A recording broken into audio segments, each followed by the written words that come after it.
Independents feel that Donald Trump has vacated the center of the electorate, catering to his base. What are we talking about? Well, let's talk about the overall net approval ratings. We're going to look at the worst ever at this point in a presidency. The old record among independents for the worst ever was Donald Trump back in 2016, a net approval rating of minus 16 points. Well, Donald Trump has broken his own record here. He now holds, in this particular term, the worst ever net approval rating at this point in a presidency among independents at, get this, minus 22 points. I like this guy. I like his energy. I like the way he talks. But the numbers get even worse for Trump when you focus on the number one issue, the economy. Take a look. Let's take a look at Trump's net approval rating on it and look at the trend line over just the last few months. You go back to January, he was slightly above water with independents at plus 1 point. Look at this drop, Kate. Oh my, minus 29 points. That's a 30-point drop in under 3 months of time. If you go back through the record books, I simply put, Kate Baldwin, can't find anything close to this. This is such a record that there is no historical analogy to be 29 points underwater on the most important issue of the day with independents. This right here, my dear friends, is political poison. Oh my God, no historical analogy, political poison. What is behind these shockingly low numbers? You probably won't be surprised to find out that it is Trump's tariffs. They are a huge factor in all of this because, as I mentioned in the earlier story, there's no one else to blame but Trump for this one. So here's more from Enten. A clear plan for tariffs and trade among independents. Look at this, 57% say no. He doesn't even have a clear plan for what he should be doing with tariffs and trade. And when asked whether or not they like the idea of additional tariffs, guess what percentage of independents say no, that they oppose it? It is 2/3. It is 66% of independents who oppose new tariffs. They don't like anything that's coming out of Donald Trump's right now, absent maybe immigration. But when it comes to the economy, when it comes to overall, when it comes to tariff, it's a threesome for negativity among independents. They oppose. All right, so those numbers might look bad for Donald Trump, but today Enten actually reported on some good news for the president. So let's watch that. I hear all these stories, all these articles, all the Trump voters, they regret what they did back in 2024. I'm here to tell you, very few of them regret what they did back in 2024. What are we talking about? Trump voters looking back at 2024, we got a new poll out. The poll was conducted this month. What percentage would change their vote to a different candidate? We're talking just 2%, just 2%. That's not even a wide spot on the road. And then you ask, okay, the same question to Kamala Harris voters, and it turns out the numbers are rather similar. So if there was a repeat, if folks got to be able to redo their vote that they had back in 2024, would the result be any different?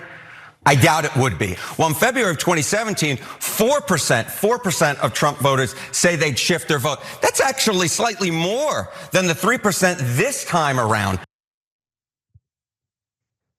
Was, I think on the left, we want to hear that these Trump people, we want to believe that these Trump people are finally seeing the error of their ways.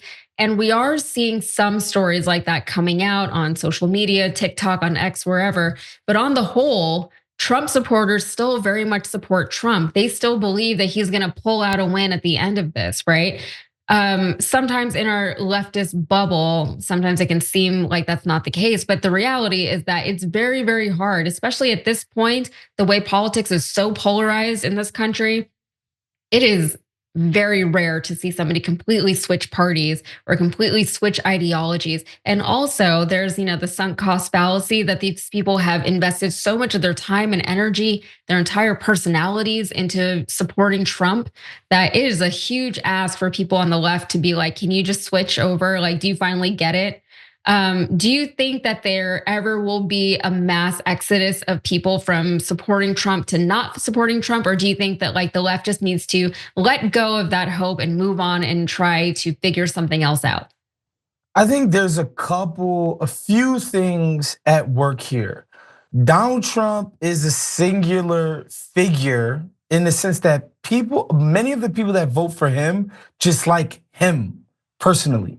They don't care about what the policy is or how he's gonna get there. They just think he has a compelling personality. It is a cult of personality. And so again, folks gotta remember, Biden's like fortunes didn't turn until 9 months into his presidency after the Afghanistan war pullout, which obviously all of us supported, but it did tank his approval. He got killed in the media for this, and it kind of never turned around for us. It's been basically 3 months of Donald Trump. It's very, very, very early in the game. Another thing that people have to realize, as much as we've, like everybody, experts, lay people, normal people, people with 401ks, people with, stock portfolios, et cetera, et cetera. As much as, everybody can recognize that these policy ideas, especially as it pertains to tariffs in the economy, are disastrous, the results haven't kicked in yet.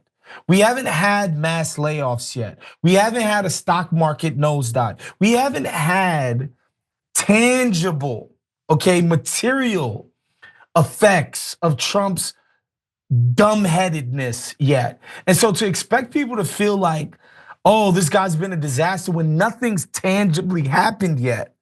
No government agency that Doge has cut funding to fail somebody, yet. Like, this stuff hasn't happened yet. There hasn't been some environmental disaster where the EPA could have stepped in and they didn't, or some kind of basically government oversight that wasn't in place because of Doge, or people's stock portfolio and retirements get tanked. This stuff hasn't happened yet.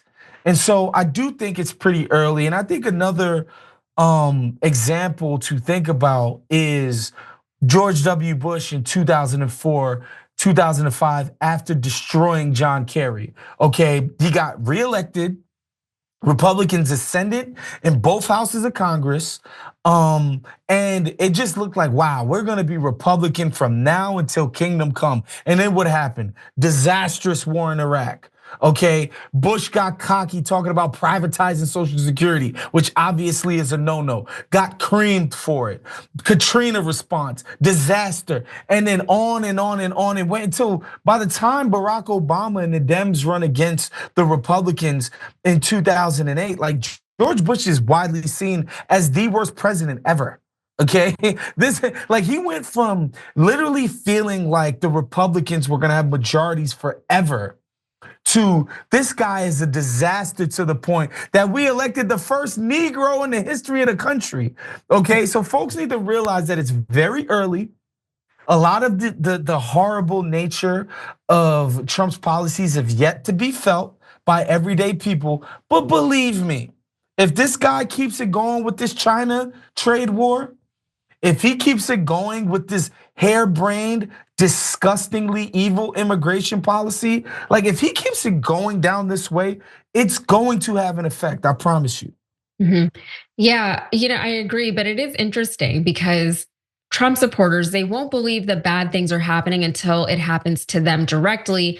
Sometimes, right? They don't think that the economy tanking is a problem because their portfolios haven't been hit or their bank accounts or whatever, but they will believe that terrorists are just running rampant around the country, even though there hasn't been any reported terrorism, even though they haven't seen any terrorists, or even though they haven't been personally terrorized by anyone really. So it really, like, they just pick and choose things. And the reason why they do it is because, like you said, it is a cult of Trump's personality, right? They have to support him.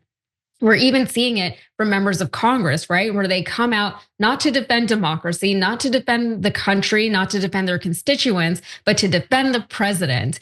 That's not how this country is supposed to work. And the Republicans, they do need to seriously start thinking about what's gonna happen if and when this guy is out of there, because presumably he'll be out of there within the next 4 years. I guess we'll see what happens there. Every time you ring the bell below, an angel gets his wings. Totally not true, but it does keep you updated on our live shows.